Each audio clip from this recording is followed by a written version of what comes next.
All right, guys, welcome back to the second channel here, more Guy Boston Sports. We've got week 1 of the NFL, and we have a Sunday slate, so all the games on Sunday, a parlay coming your way in the NFL. If you're looking for our full slate breakdown and everything like that, that'll all be posted on the main Guy Boston Sports channel. Just search Guy Boston Sports. Right now, you are viewing our second channel, more Guy Boston Sports. Hit that like button, hit that subscribe button. We don't need to waste any more time. Let's go ahead and dive into this parlay.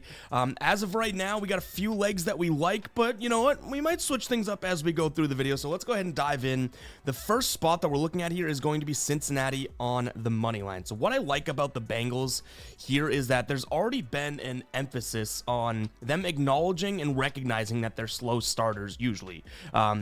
Taylor, Burrow, I believe Taylor said it out loud. He's like, they want to get off to a good start. But Joe Burrow obviously historically has been a slow starter in general, right? You can even see last year they started 0-3, finally get a win in a game that they could have even lost against Carolina. So I do think a game against the Browns, which they did recently play them last season, beat them 24-6 and 21-14. I think that they have a little bit of an edge to them, and they already are the better team. Now, also, throw in the fact that Cleveland, Joe Flacco, Jerome Ford, I don't necessarily think that they have all the talent in the world.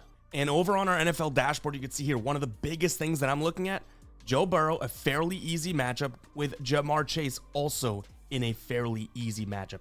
Is this an underrated Browns defense? Sure, they have some playmakers. Obviously, they have Myles Garrett, the name's escaping me, but the lineman that they drafted as well. So sure, but I don't think it's going to be much to compete with in terms of a team that can absolutely pass all over them. So leg number 1 is going to be Bengals on the money line. Yes, some of these legs are going to be a little bit juicy, but we want to get in the win column here versus a massive payout. The next one we're looking at is going to be, where are they at? Let's find them. One that I think the world's going to be all over, Denver on the money line. I don't know if I need to say too much about this one. The biggest thing is that Denver was a kind of a nice little surprise last year. They looked obviously very, very good, but now they're going up against Tennessee, a team that isn't all that great in the first place, and with a rookie quarterback against one of the better defenses in the league. So to me, throwing Denver in here isn't all that bad of a call. Yes, we're talking some serious juice, but let's see. Best odds right now would be either DK or FD. And again, we're looking for a couple more legs to toss in with this, but those are the 2 legs as of right now. I think the Denver defense can win this one, but also with another season of Bo Nix, we could see some success out of him. Now, he does struggle against man, and yes, Tennessee plays slightly more man than zone, but ultimately, check this out. They should be able to establish the run, and Bo Nix is set for a fairly easy matchup. And by the way, guys, if you're looking at this, you're like, wow, that's a cool tool, I want it. Obviously, it looks kind of bad because Cam Ward has no data. Head over to GuyBostonSports.com, members area, NFL dashboard, $6.99 per month. Go ahead and check it out. You can also get the All Sports dashboard because we do have our MLB dashboard live. You can get that for $10.99 a month for both dashboards. So double dip in there, saving yourselves a few bucks. So play number 2, Denver Broncos on the money line.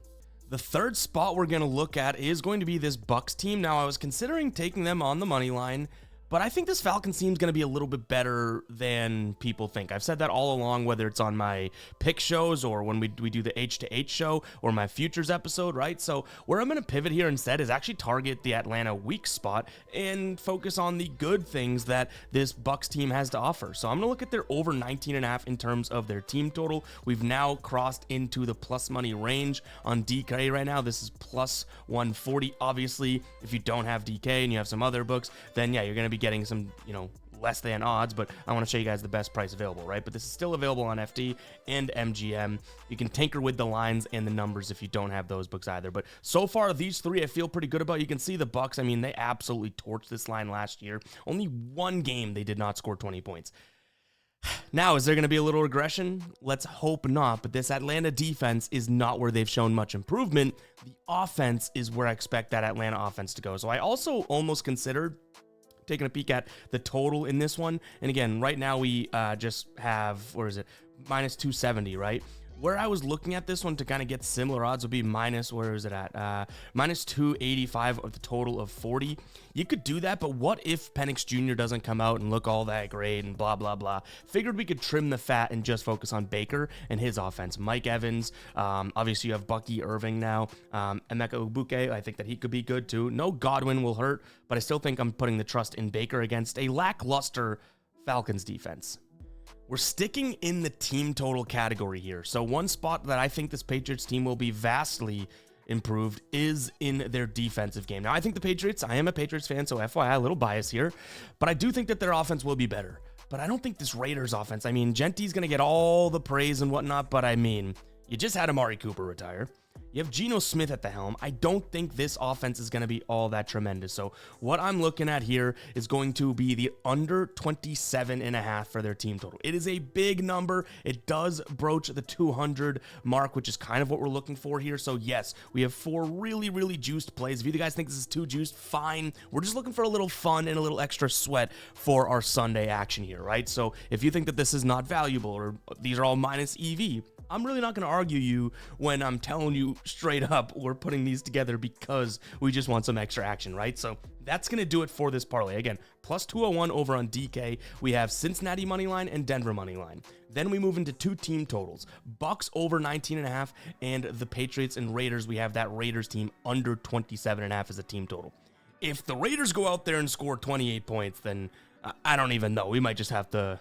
I'm not even gonna say anything because what if they do, right? But that just seems super, super unlikely. But guys, that's gonna wrap it up for today's show. Obviously, this is kind of a quick one. We'll do more of these parlay videos throughout the season, but let me know down in the comments, do you like it? What would you add? What would you change about this parlay? And of course, let me know your favorite parlays that you guys are rolling with this week in the NFL.